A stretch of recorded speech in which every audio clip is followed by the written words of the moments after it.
Hi, it's Kristen. Welcome back to my channel. Today's video is all about how to set your kids up for a successful day and what a vital role nutrition plays in that.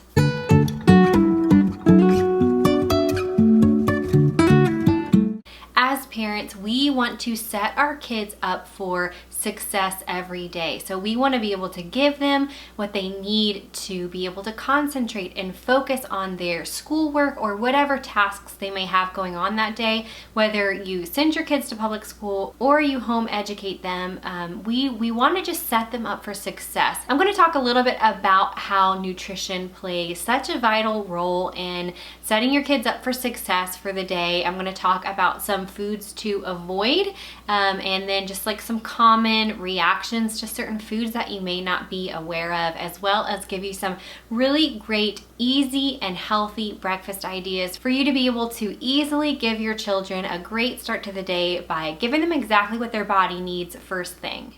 I've put all of the recipe ideas from this video in a nice, convenient, free ebook on my website. So I'll put a link down below. You can click the link and hop over to my website and enter your email, and the ebook will be sent right to your inbox. I'm going to start by just giving a disclaimer that I'm not a doctor or a dietitian, so definitely, listen to what your doctor says. If you have any questions about what you should be giving your children, they should definitely be the one that you go to for that sort of advice. But I have done a lot of research in this department. Nutrition is a really big deal to me, and I've actually considered pursuing like a nutritional therapy certification or something like that, but I haven't done that yet. But it really interests me. It always has. I am really intrigued by the way the body works and how just so much of the way that we function day in and day out has to do with what we're feeding our bodies. So I know food allergies are kind of a hot topic these days. It seems like a lot of people are becoming more aware of how our bodies react to certain things. It doesn't always look like hives. It doesn't always look like asthma problems. It doesn't always look like a stomach ache. Sometimes it can be a migraine. Sometimes it can be your child unable to concentrate, unable to focus. Sometimes it can be bad behavior and like acting out, being like ornery, because some of these ingredients hidden in our foods are able to cause all sorts of behavioral problems in our kids. So the reason this applies to homeschooling or even just kids in general is that we want our kids to be able to focus and concentrate on their schoolwork, like I said, whether they're at home with you or they're with their teacher. And it's not just for your sake, it's not just for you to have an easier day or for the teacher to have an easier time, although those are good things, but it's also really for the child. I really believe it's not fair to feed children things that are causing their brains and their bodies to react poorly to, and then expecting them to be able to sit and focus on their math, or send them to school and make them sit in a desk all day long when these ingredients like high fructose corn syrup and food dyes are really affecting them and affecting their behavior and their abilities to focus and concentrate and their ability to sit still. Of course, the most common ones being stuff like nuts and shellfish, and gluten is a big one these days. Even just other grains like corns. Of course, dairy, things like that are some of the more common ones, and we all kind of know the symptoms to look for. And a lot of times the reactions to those common allergens are quite obvious. There will be hives, there will be, the worst case, of course, anaphylactic shock, but a lot of times can be stomach upset, things like that you will notice if your kid is reacting to one of those things. But there's also a list of less commonly known food allergens, and I'm not going to go in great detail of this list, but there's a few that I want to cover that you may not be aware of that are maybe hiding in some of the foods that you have in your pantry right now. And I just want to kind of make you aware of it and also let you know some of the symptoms to look out for in your children if they could be reacting to these less commonly known food allergens. So part of the reason that I am so passionate about this topic is because 12 years ago, I began getting migraines. I would get them multiple times a week, and they were so bad. I couldn't drive. I couldn't see out of one of my eyes oftentimes if the pain got really bad. Of course, there was a lot of nausea, things like that. And at the time, I was like 20 years old and working and having to call out sick all the time at my job. It was just really a bad situation. And unfortunately, I was on multiple medications that I would take daily as a preventative to try to keep the migraines from coming on. And then, of course, I had pain medicine that I would take if the migraine did come, which it always did. And then kind of my last line of defense was to, if I couldn't get it to go away with the pain medicines, after, usually it'd been like a couple of days that I was battling it, then I would end up in urgent care, and they had these 2 shots that they could give me that would knock it out in just a few hours usually. So I saw a lot of doctors. I was in and out of doctors' offices, seeing neurologists, having scans done of my head, all these things, and no one could ever give me any answers. And I remember the last doctor's appointment that I went into, it was a neurologist, and I left the appointment with a fist full of new prescriptions. So just ones that I was just gonna add into my daily routine of all the medicines I was already taking. And I was like, this is not right. This cannot be the answer. And I remember I felt so bad. The medications did not make me feel good. I hated taking the pain medicine. I hated having to go and get those shots when it got so bad. And I was just like, kind of at my breaking point, and I was just like, I'm so over this. I'm done with it. I'm ready to get off of these medications. Like, there has to be another way. And I started digging, and I started learning about the food exclusion diets, where you basically take out most of the food out of your diet, and you eat like a very bland diet for a few weeks, like just boiled chicken and vegetables, things like that. And you just eat that and kind of like detox your body from just kind of get rid of everything else. And then after a few weeks of doing that, you slowly add in the different food groups, and you pay close attention to how your body reacts. Come to find out, I am highly allergic to high fructose corn syrup, and as well as some preservatives.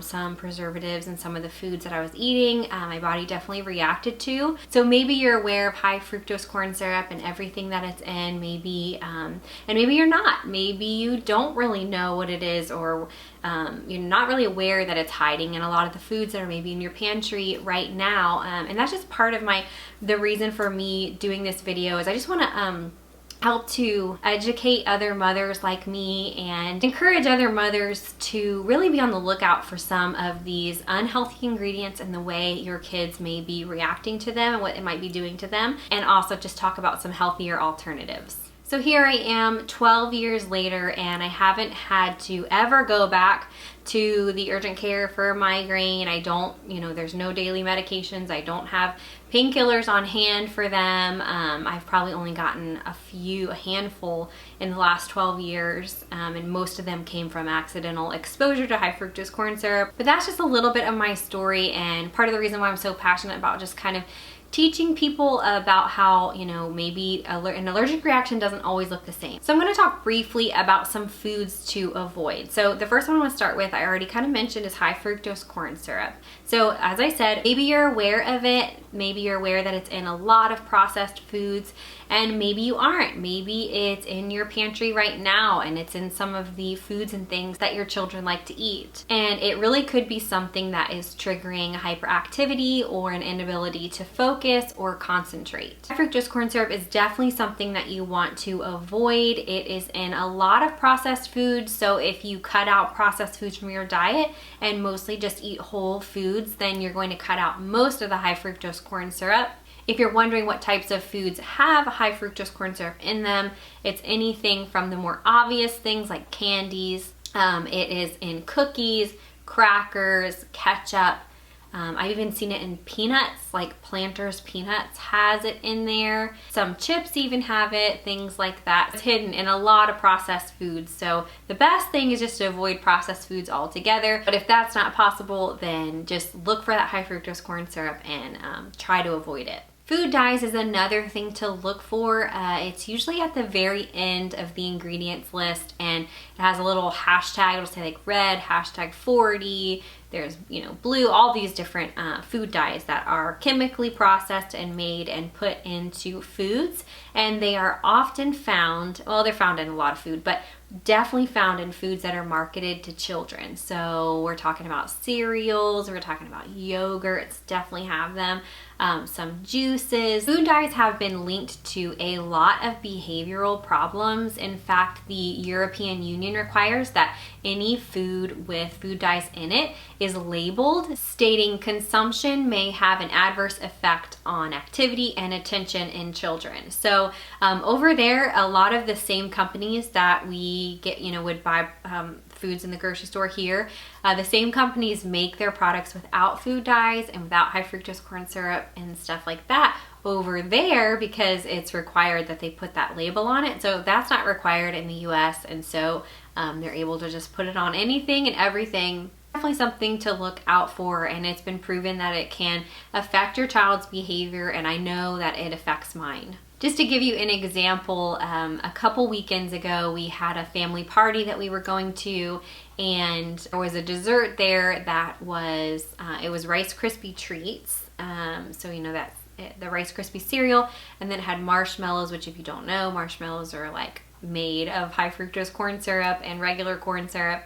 And so that was there, and then on top of the Rice Krispie treats there was some sort of dyed like sugar that they had, like, I think there was a frosting on it and they had dipped it in this colored sugar. So my kid's grandmother had made it, and so I went with it and let the kids have it, and let me tell you, they were wild. So I have really well-behaved children, praise the Lord. They are calm and mostly obedient. I mean, they have their bad days for sure, like don't get me wrong. There's fighting, there's arguing, all that stuff. But generally speaking, they're like pretty calm and, chill. And, but if they have had high fructose corn syrup or something with food dyes, those are the two big ones. I notice a huge change in their behavior. They are hyperactive. They can't focus or pay attention. They do things that they wouldn't normally do, such as like jumping off the couch or things that they know that they shouldn't do. It's almost like they're like uninhibited, like they forget, how to act and what is okay and what isn't okay. And I've noticed, depending on how much they have, it can last all through the day, and then they'll have trouble falling asleep, and they'll even wake up the next day and I'll still notice the effects of whatever they ate. In the way that they're behaving. So that's just as an example that it definitely does affect my kids. And I just know so many people don't realize it. They don't realize that maybe their kids are more calm and chill, but if they're eating these cereals first thing in the morning with food dyes and high fructose corn syrup and sugar and all this stuff, I mean, it's just not realistic to expect that they're going to be able to focus and, focus on the task that they're doing, whether that be school or something else, and definitely not going to be able to sit still at a desk all day long and be obedient and listen to their teacher. It's just not realistic. Another common one is MSG, found in a lot of processed foods and cereals that can definitely affect your child. BHT is another one. I believe it's a preservative, and the reason why I mention it is because my husband growing up said that there was a favorite cereal that he would eat, and he noticed every time he ate it, he would be like falling asleep by the mid-morning, and his mom discovered that it was the BHT in the cereal. And so to this day, like if there's a random time when he would have a cereal and he would get tired afterwards, we would look, and sure enough, the BHT was in there. So another one to just look out for. Another common allergen is gluten, and that one is big in our household. My 4 kids, as well as myself, are gluten intolerant, and I think it's important to note that everyone reacts differently to it. If there is an allergy, it doesn't always look like stomach upset or pain or bloating. It doesn't always look like constipation or like diarrhea. Like it can be a ton of different things. There are a whole lot of reactions to it, and for instance, when my boys were younger, I noticed around their first birthday, they started reacting to gluten when I would give them things like, the little Hanny's crack goldfish bunny things, things like that. I would notice their tummies would get a little bit bloated, and they would get cranky, very, very fussy, like they were in pain.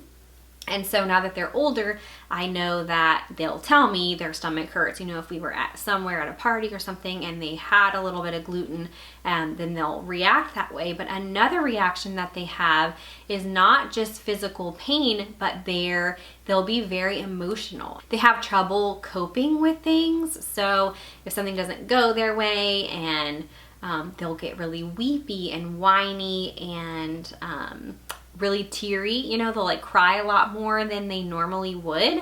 And so that is the way my boys react now. Now that they're older, I can see that, you know, even if their stomach isn't hurting them, they can tell me now, like, no, it's not hurting. But they'll be reacting in a way that I can tell. And even if they've like been at the grandparents' house or been somewhere where I haven't been with them, and everyone knows like that they shouldn't be having gluten, but I know it sneaks in here and there, and that's okay. But I can tell usually when they come back home that they have had it, just because of their emotional, weepy kind of state. So the reason I tell you that is just to tell you that the reaction is not always, you know, a textbook reaction like you might think. Sometimes it's eczema, sometimes, you know, it's just skin breaking out, hives, things like that. So just be on the lookout for those things. It's just so important to pay close attention to the way that your kids react to certain foods. And so that way you can get them out of their diet if they are reacting poorly to it. So now we talked about why it's important to be careful of the things that we're feeding our children. We talked about a few ingredients and things to avoid. And so now I want to give you some really great breakfast ideas. I think that breakfast is such an important time to really fuel your child's body, and which will fuel their brain and just their whole body, their whole selves will be better off if you give them a lot of good nutrition at the beginning of the day. So that looks like something with some fat and some protein and some carbohydrates. And before you like freak out and say like, that seems like too much work, you know, we just do cereal here or something, I want to encourage you that there are tons of ways to make breakfast beforehand and to freeze it, or you know, make ahead some things to make your mornings easier. So maybe you aren't a family that stays home like we do in homeschools. Maybe everyone's going different directions in the morning. You have to get out quickly. There are definitely, I have multiple things that will work really, really well for families who are busier and who need to make things ahead. That way the morning just goes a lot smoother for you. By giving them a nice balanced meal of the protein and the fat and the carbohydrates, it really is just going to fuel their bodies and their brains and just help them to be their best selves, help them to be able to focus and concentrate and just have a good day. Before we get into the breakfast ideas, if you're enjoying this video, I would love it if you would hit the little like button down below. That is really, really helpful to me and my channel. It helps other people see my videos, and it lets me know that you like these kinds of videos. Also, I would love it if you would leave me a comment down below and share with us if you have any experience with these food allergies. Do your children react to any of the things that I mentioned? Maybe it's something else that they react to. I would love to know down in the comments below. Maybe share about what their reaction is, and so myself and the other mothers who are watching this video can go down into the comments and find stories of other mothers and reactions, and just help to kind of educate ourselves even more. And this is just a reminder that all of the recipes that I'm mentioning in this video, I'll have in my free breakfast recipes ebook. You can look in the description down below. And if you sign up for my newsletter, you can get the free ebook with all of the recipes. So one of our absolute favorite breakfasts is overnight oats. So you may have seen them before. The way that we like to make them is in these little mason jars that we use just for drinking. We just do half a cup of milk, half a cup of oats, and our favorite one is I keep these organic blueberry blend. It's a berry blend that I get from Trader Joe's, and it's frozen. I keep that in our freezer, and we just add a little bit of berries to the top, sprinkle with chia seeds and a little drizzle of honey, and then we just shake it a little, put the lid on, shake it up, and then put it in the refrigerator. And overnight, that just kind of soaks the oats and they get nice and soft. And first thing in the morning, my kids can just take the metal lid off, stick it right into the microwave, and warm up their oats, and they have a nice, healthy, and quick breakfast. If your child isn't allergic to eggs, then eggs, of course, is an obvious, really fantastic breakfast food. I love to just scramble them in my cast iron skillet and serve them alongside some fruit and maybe a piece of bacon, or sometimes we buy the nitrate and nitrite gluten-free ham, and I will put that in the skillet after I make the eggs and just kind of warm it a little bit and put that on top of the eggs. And so that is like a perfect little breakfast right there with, you got the egg and you've got your fat, you've got your protein, and then the carbohydrate. And that's just a really fantastic breakfast that will fuel their bodies and keep them full. Another great option is toast. So you can make toast a lot of different ways. One of our favorite ways is avocado toast. So we just will take an avocado and smash it up and put it on a piece of toast. And we love to use the everything but the bagel seasoning on top of it, and that is super yummy. But you want to watch out if you are using store-bought bread. You want to look out for high fructose corn syrup in that, because there definitely can be. And even if you're doing a gluten-free bread from the store, a lot of times sugar is hidden in that, so you want to look out for that as well. For our family, we have found that those of us with the gluten intolerance can handle bread fine if I make it myself and I use whole grains that I actually buy it in whole wheat berries, organic, non-GMO, and I grind them fresh in a wheat mill and I make the bread that way, and none of us react to the gluten that way. So we're able to handle it like that. We can also handle it in sourdough form. So if I make something with our sourdough starter, sourdough breads, English muffins, pancakes, things like that, I make those with my sourdough starter, and all of us can handle that fine without any reaction. And I love to serve the toast alongside with maybe a little bit of egg and some fruit. And there are lots of variations for the toast. I mean, you could do peanut butter. We've done peanut butter with banana slices, and you could drizzle a little honey on the top if you wanted, or maybe a little bit of cinnamon. You could do cream cheese with some berries on the top. There's definitely a lot of options in the toast category. We love yogurt and granola in our house, so I like to make our yogurt from raw milk that we get from a local farm. And so, but if you don't have access to that or don't want to bother with that, from the store you can get organic whole milk yogurt. So that's the best kind that you can get. You don't want to get one that is already sweetened for you, because it's going to be so sweet. What we do is, before I was making the yogurt myself, we would just buy the organic and make sure it's whole milk. You don't want the low fat, because it's just not as good for you. You can look that up if you want. But you want the whole fat yogurt, and organic if possible, that's the best. And you want to make sure there's no added sweeteners in it and that there's no food dyes. You just want like the milk and the yogurt cultures, and that's it. We love to put granola on the top of ours. You can make that yourself as well if you want to avoid any sugar. You can sweeten it with honey or maple syrup. I'll put a link to my favorite one down below. So we just love to have the yogurt with the granola on top, and we drizzle with honey or a little bit of maple syrup, something like that, and it's a favorite. Another really fantastic option is protein pancakes. So you may have heard of these before. It usually uses a combination of eggs, bananas, baking soda, maybe cinnamon, maybe some vanilla sometimes, and I just like to mix that up right in my blender, and it makes a nice thin batter. I just fry it up just like I do pancakes, and I serve that with a little bit of honey or maple syrup, maybe some fruit on the side, maybe some bacon, something like that, and that makes a really fantastic breakfast as well. Smoothies, of course, is a great breakfast food. You will want to pair this along with something with a little bit more protein and fat. I don't think just having a fruit smoothie would be the best thing for blood sugar and things like that in the morning. But we love to pair a smoothie along with some eggs and maybe some bacon or a little bit of ham, something like that. Our favorite smoothie recipe for the morning time is a base of coconut milk, and we put a banana and we put an organic mixed berries in there, and it makes a really pretty purplish blue colored smoothie. If your kids don't mind, you could put a little bit of spinach in there.